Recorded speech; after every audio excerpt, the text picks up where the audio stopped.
এই ভিডিও লেকচারটি হতে যাচ্ছে তড়িৎ বিশ্লেষণ বা ইলেকট্রোলাইসিস নিয়ে। ইলেকট্রোলাইসিস বা তড়িৎ বিশ্লেষণ বোঝার জন্য শুরুতেই আমরা একটা বিকার নিয়ে নিব এবং সে বিকারে কিছু ওয়াটার বা পানি নিয়ে নিব। ভাই, বিকারে থাকা পানি বা ওয়াটারে যেটি করতে হয়, একটি ইলেকট্রোলাইট বা তড়িৎ বিশ্লেষ্য ডুবাতে হয়। এখানে আমরা তড়িৎ বিশ্লেষ্য বা ইলেকট্রোলাইট হিসেবে হাইড্রোক্লোরিক অ্যাসিডকে নিয়েছি।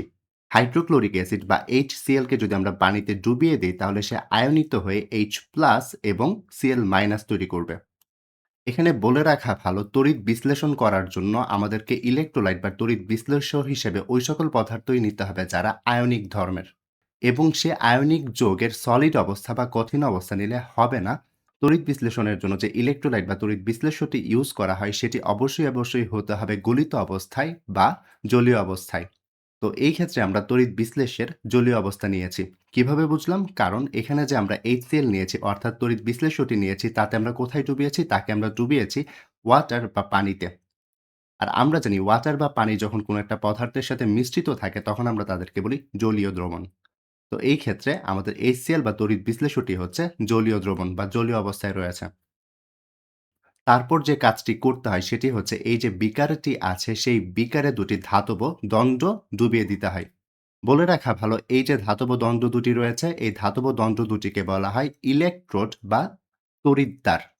এই ধাতব দণ্ড দুটিকে কি বলা হয়? ইলেকট্রোড বা তড়িৎদ্বার।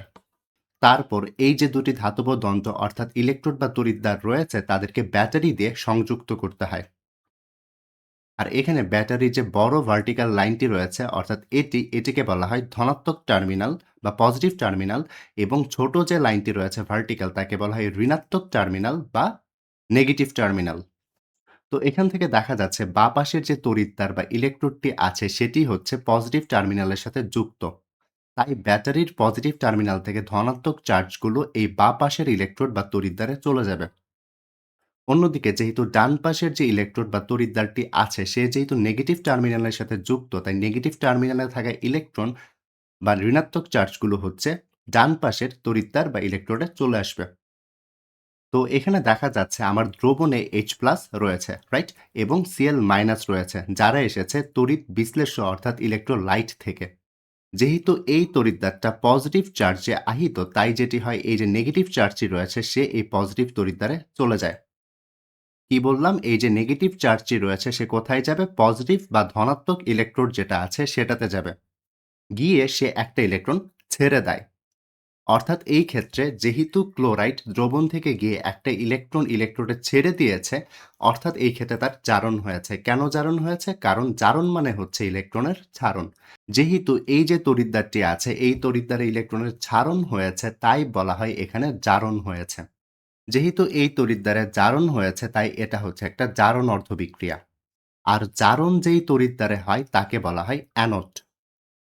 তো এখানে অ্যানোডে কি বিক্রিয়া হয়েছে বা অ্যানোডে কোন অর্ধবিক্রিয়াটা হয়েছে? জারণ অর্ধবিক্রিয়া। কি হয়েছে? এখানে দ্রবণে Cl- ছিল। এই যে Cl- সেটা অ্যানোডে গিয়ে বা তড়িৎদ্বারে গিয়ে সে একটা ইলেকট্রন ছেড়েছে। ছেড়ে সে নিউট্রাল ক্লোরিনে কনভার্ট হয়ে গেছে, রাইট? তো এখানে অ্যানোডে জারণ অর্ধবিক্রিয়া হয়েছে বা অ্যানোড অর্ধবিক্রিয়া হয়েছে, যেটা হচ্ছে এটা। বাট এই বিক্রিয়াতে একটা প্রবলেম আছে। প্রবলেমটা কি? এখানে আমরা সবাই জানি ক্লোরিন হচ্ছে দ্বিপারমাণবিক গ্যাস। ক্লোরিন কখনো এভাবে পরমাণুর মতো থাকে না। ক্লোরিন থাকে Cl2 হিসেবে। তাই আমরা এখানে একটা 2 এড করব, যাতে করে ক্লোরিন গ্যাস উৎপন্ন হয়। কারণ ক্লোরিন কখনো Cl একলা থাকে না, সে Cl2 হিসেবে থাকে। তো এপাশে ছিল একটা ক্লোরাইড, বাট এপাশে আমি ক্লোরিন লিখেছি ২ টা। সো বিক্রিয়াটা ব্যালেন্স হলো না। ব্যালেন্স করার জন্য এই পাশে আমি একটা হাফ দিয়ে দিব, যাতে বিক্রিয়াটা ব্যালেন্স হয়ে যায়। এটাই ছিল জারণ অর্ধবিক্রিয়া। এখন যদি আমরা খেয়াল করি, এপাশেও আমার কি রয়েছে? এপাশে আমার H+ রয়েছে, আর এইদিকে এই তড়িৎদ্বার হচ্ছে ঋণাত্মক।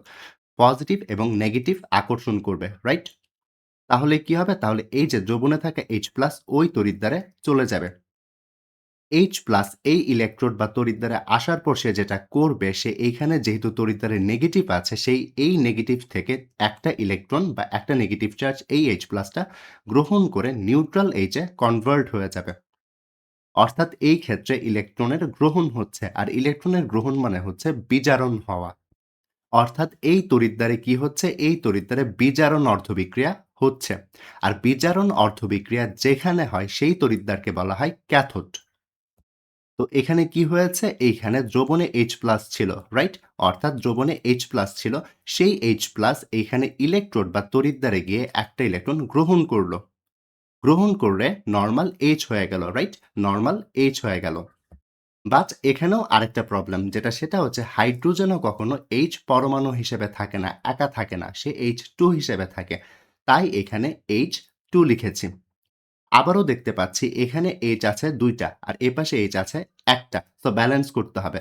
ব্যালেন্স করার জন্য এই যে উৎপাদের সাইডে হাফ গুণ করে দিব। তো এই হলো বিজারণ অর্ধবিক্রিয়া। এখন আমরা যদি সামগ্রিক বিক্রিয়াটি লিখতে যাই অর্থাৎ পূর্ণ বিক্রিয়াটি লিখতে যাই তাহলে আমরা কি করব? তো প্রথমেই আমরা যেটা করব এখানে জারণ অর্ধবিক্রিয়াতে একটা মাইনাস ইলেকট্রন আছে এবং বিজারণ অর্ধবিক্রিয়াতে একটা প্লাস ইলেকট্রন আছে। প্লাসে মাইনাসে কেটে দিতে পারি। তারপর দেখতে পাচ্ছি জারণ অর্ধবিক্রিয়াতে একটা Cl- আছে এবং বিজারণ অর্ধবিক্রিয়াতে H+ আছে, রাইট? তাই আমরা বিক্রিয়কগুলোকে একসাথে যোগ আকারে বসাবো। কি করেছি? এখানে সিম্পলি জারণ অর্ধবিক্রিয়া এবং বিজারণ অর্ধবিক্রিয়ার যে বিক্রিয়কগুলো রয়েছে তাদেরকে প্লাস হিসেবে বসিয়েছি। দেন উৎপাদের পার্ট। উৎপাদে দেখতে পাচ্ছি হাফ Cl2 আছে তাই হাফ Cl2 বসিয়েছি এবং হাফ H2 আছে তাই হাফ H2 বসিয়েছি। সো এটাই হচ্ছে পূর্ণ বিক্রিয়া। আই মিন এই নিচেরটাই হচ্ছে পূর্ণ বিক্রিয়া। তো এই যে সম্পূর্ণ প্রসেসটি আছে, এই সম্পূর্ণ প্রসেসটিকেই বলা হয় হচ্ছে আসলে তড়িৎ বিশ্লেষণ। এখন কোয়েশ্চেনটা হচ্ছে তড়িৎ বিশ্লেষণের সংজ্ঞা কিভাবে দিব? এবার তড়িৎ বিশ্লেষণের সংজ্ঞাতে আসা যাক। এখানে আমরা যদি বাঁ পাশটা লক্ষ্য করি অর্থাৎ এই পাশটা, তো এখানে আমরা কি দেখতে পাচ্ছি? এখানে আমরা দেখতে পাচ্ছি তড়িৎ বিশ্লেষণের সময় ১ম এ আমরা কি করেছি? বাইরে থেকে একটা বাহ্যিক শক্তি প্রয়োগ করেছি।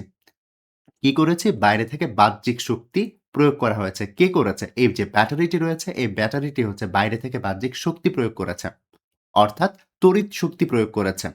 এই যে তড়িৎ শক্তি প্রয়োগ করাতে দেখা গেল এই যে HCl বা ইলেক্ট্রোলাইট যেটি ছিল সেটি আয়নিত হয়ে গিয়েছিল।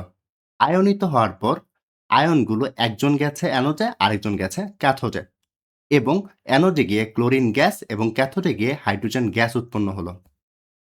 অর্থাৎ রাসায়নিক বিক্রিয়া হয়েছে বা বলতে পারি জারণ-বিজারণ বিক্রিয়া হয়েছে।